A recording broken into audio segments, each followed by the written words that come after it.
Скорость ветра до 24 метров в секунду, видимость до 1000 метров. Метель и порывистый ветер МЧС по Коми предрекает в Воркутинскому, Интинскому, Печорскому и Вуктыльскому районам.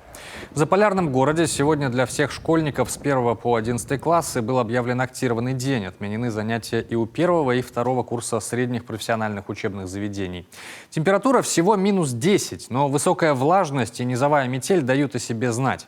А тем временем в социальных сетях воркутинцы делятся воспоминаниями о Рыжковской пурге. 32 года назад, с 8 на 9 февраля, на город обрушилось стихийное бедствие.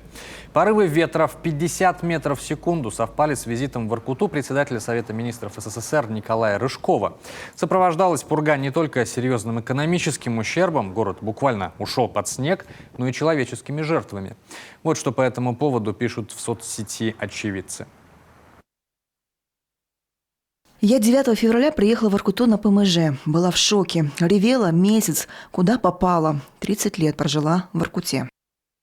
Я эту пургу никогда не забуду. Муж ушел, как обычно, на службу, а со службы вернулся только через 4 дня. Даже не вернулся, их вернули через больницу. Они с ребятами были в охране Рыжкова. Когда началась пурга, Рыжкова вывезли на вездеходе, а за ребятами никто не вернулся. Несколько часов они шли по тундре пешком. В такую пургу сбились с дороги и просто пошли в другую сторону. Чисто случайно набрели на школу. И там их обогрели и накормили.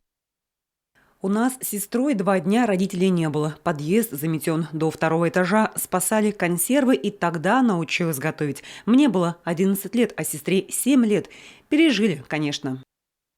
А на Советском заморозили весь Шанхай. Наши бараки занесло до самых крыш. Занесло входы в дома, а батареи разорвало просто на куски. Из батарей торчали куски льда. Нас переселили в общагу, пока восстанавливали тепло. Меняли батареи. Сколько забот и хлопот восстановительных было. Но погиб наш сосед, который пошел пешком на шахту. Нашли летом грибники. Запомнится это Рыжковская на всю жизнь.